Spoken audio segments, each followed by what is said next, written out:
But if you look, I don't have a radiator shroud on here. I just got 2 electric fans, so I'm going to try to squeeze a radiator shroud on there, which it's going to be tight, but I'm going to see if it'll fit.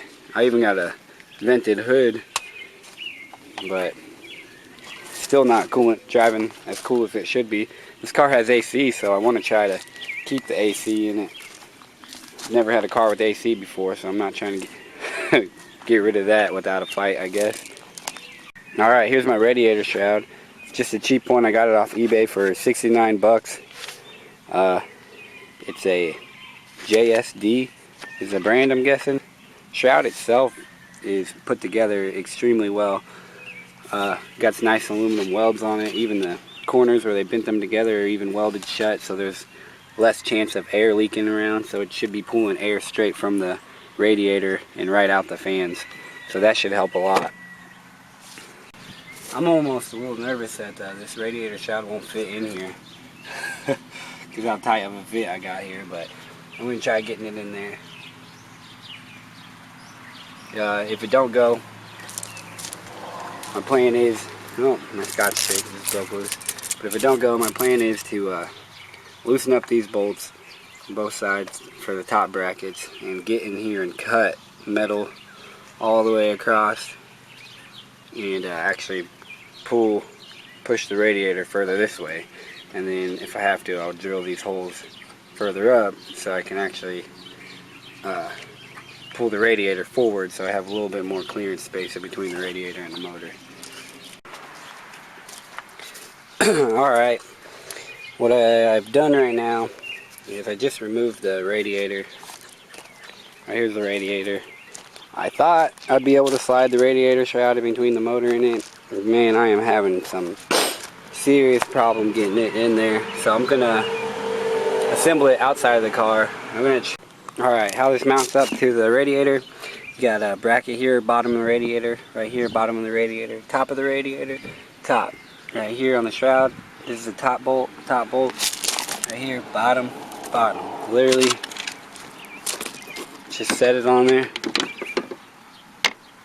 Line up these holes, and then I don't have anything for the bottoms yet, but I'll put something there. But yeah, it's this simple.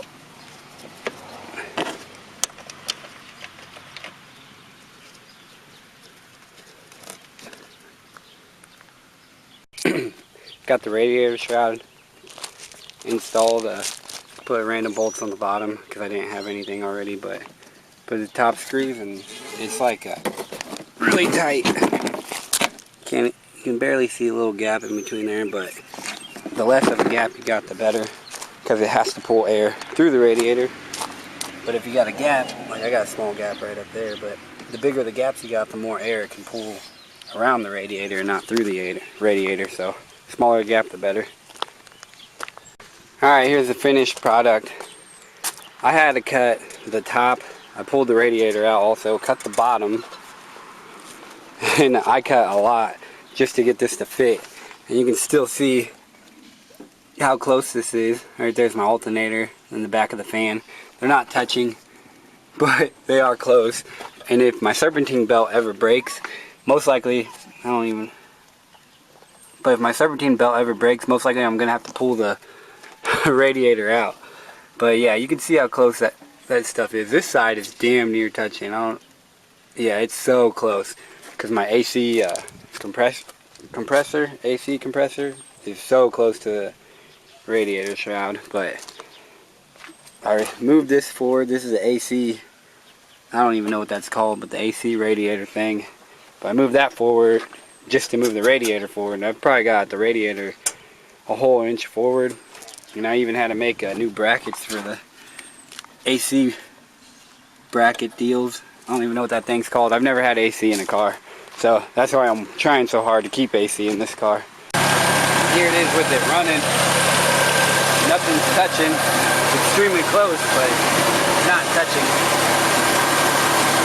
But I put my hand up in front here, and Now I can feel air actually getting pulled. Before I couldn't feel anything up here with just the fans on there without a shroud. Alright, here I am sitting in the car. It's just sitting here idling. I've been letting it idle for about 10 minutes now. I don't know how well you can see that. I got my AC on and I'm sitting at 180 degrees. Before with my AC on the highway, driving down the highway, it would move up to 200 and close to 220 degrees. That's why I couldn't ride with AC. And as you can see my AC's on. Alright, it's been like 5 minutes with the AC off. And still at 180 degrees. There was a little bit where it probably got down to like 170 degrees. And it slowly got down to there, but either or, with the AC being on and it staying at 180 degrees, that's awesome. Because before, my car would get up to 190 with the AC off just on a hot day. So I can feel the blowing hot air out. And I can still feel it sucking in air there. So yeah, I'm happy with the radiator shroud. It makes a big difference. It's roughly about a 10-degree difference. So that's awesome. And it don't let it get above 180. I'm climbing. It's my ticket to the